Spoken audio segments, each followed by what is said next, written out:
मध्य प्रदेश में तमाम प्रयासों के बावजूद भिखारियों की संख्या कम होने का नाम नहीं ले रही है। भिखारियों में बड़ी संख्या में बच्चे भी शामिल हैं। कुछ ने मजबूरी में भीख मांगना शुरू किया तो कुछ ने भिक्षावृत्ति को धंधा बना दिया। इंदौर में तो होटल में आराम फरमाने वाले भिखारी भी पाए गए हैं। इस पर देखिए ये खास रिपोर्ट।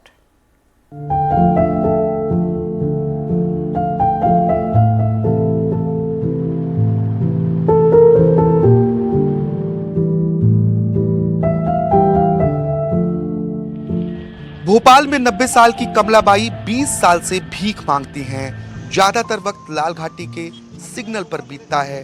कमला को 600 रुपए हर महीने विधवा पेंशन मिलती है। सरकारी योजना के तहत राशन भी मिलता है। कहती हैं कि इससे गुजारा नहीं होता, काम करने लायक अब है नहीं, इसलिए भीख मांगती हैं। कमला का एक बेटा भी है जो जड़ी बूटी बेचता है। दावा करती हैं दिन भर में 100 से 150 रुपए ही कमा पाती हैं। अपनी पोटली से पैसे निकालते हुए कहा, आधे दिन में 20 रुपए ही मिले हैं। 15 साल से 600 से 4 आने ऊपर नहीं बढ़े। एक महीने के 600 पेंशन। तुम्हें क्या होगा बेटा, 600 रुपये आजकल जमाने में महंगाई का। 35 रुपये 40 रुपये किलो तो आटा है। यहाँ पे मिलता है 150, 125, 100 रुपया। दाल भाजी बना लेते, राशन मिलता है, क्या करें।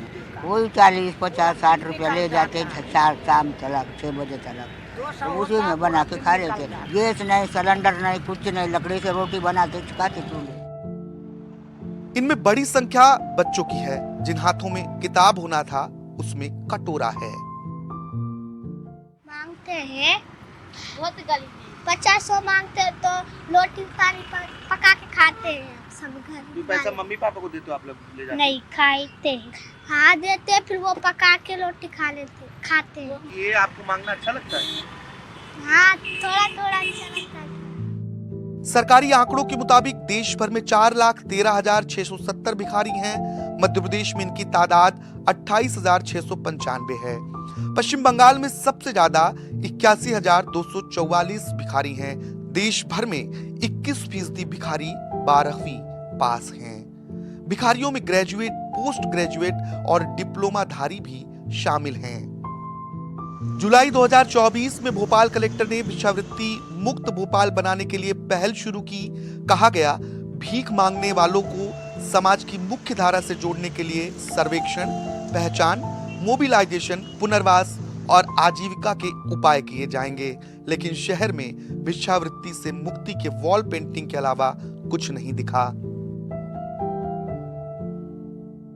बच्चों से सामान खरीदना अपराध है, बच्चों को भीख नहीं सीख दीजिए। आओ मिलकर भिक्षावृत्ति मुक्त भोपाल बनाएं। मध्य प्रदेश की राजधानी भोपाल में भिक्षा मुक्ति भोपाल बनाने के लिए सिर्फ एक पहल जिला प्रशासन की नजर आती है, वो है ये वॉल पेंटिंग। इसके अलावा आपको धरातल पर कुछ नजर नहीं आएगा। जिला प्रशासन को सोचना चाहिए, क्या सिर्फ वॉल पेंटिंग से भोपाल भिक्षावृत्ति से मुक्त हो जाएगा? क्योंकि यहीं से 100 मीटर दूरी पर छोटे छोटे बच्चे भिक्षावृत्ति में लिप्त नजर आएंगे।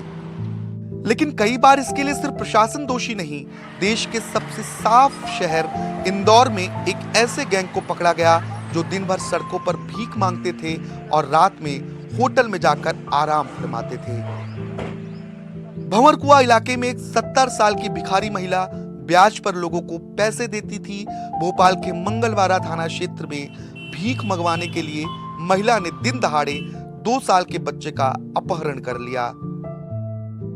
किसी का पक्का मकान है, किसी का मतलब इनकम भी, बहू और बेटी दोनों बैंक में सर्विस कर रहे हैं, कोई सास की सेवा में है। एक भिक्षक के पास एट ए टाइम हमको 29,000 रुपये मिले। एक भिखारी के बारे में जब हमने वहाँ के समाज से पड़ोसियों से पता किया तो पता चला कि वो ब्याज से भी पैसा चला रही हैं। तो ऐसे बहुत सारे भिखारी हैं जो सक्षम हैं, पर ऐसा लगता है कि वो आदतन भिक्षावृत्ति कर रहे हैं। स्माइल योजना के तहत मध्य प्रदेश के इंदौर, उज्जैन, खजुराहो और ओमकारेश्वर को भिक्षावृत्ति से मुक्त करने के लिए चयन किया गया, लेकिन काम सिर्फ इंदौर में शुरू हो सका। सरकार के मंत्री दावा कर रहे हैं कि भिक्षावृत्ति से लोगों को छुटकारा मिले और उन्हें खुशियां मिले। इसके लिए सरकार लगातार काम कर रही है। कुछ परिवारों की स्थिति के हिसाब से कुछ लोग जो भीख मांगने का काम करते हैं और ज़्यादातर वो धार्मिक स्थानों के आसपास एक इस्माइल के नाम से ये कार्यक्रम है। तो ये उनके पुनर्वास केंद्रों की शुरुआत इंदौर में जैसी हुई है और इसमें लगभग 6 महीने तक उनके उत्थान और पुनर्वास के लिए उसके साथ में कार्यक्रम कई जुड़े हैं। तो एक ये है कि भिक्षावृत्ति से लोगों का छुटकारा मिले और उन्हें खुशियाँ, मुस्कुराहट उन्हें मिले, इसके लिए सरकार निरंतर काम कर रही है। भीख मांगना और भीख देना दोनों अपराध की श्रेणी में हैं, ये जानते हुए भी ना तो भीख मांगने वालों की संख्या कम हुई और ना ही भीख देने वालों की। मंदिर, मस्जिद, चौक, चौराहे और सिग्नल्स पर लोग इसी तरीके से भिक्षावृत्ति करते हुए आपको नजर आएंगे। प्रशासन के दावे जरूर हैं, लेकिन इन दावों में दम नजर नहीं आता, क्योंकि जमीन पर हालात आज भी वही हैं जो 10 साल पहले थे। आखिर ये हालात कब सुधरेंगे, ये अब भी एक बड़ा सवाल है। भोपाल से कैमरा पर्सन राजू बाथम और इंदौर से अपनी सहयोगी तनुश्री देसाई के साथ आकाश द्विवेदी, NDTV।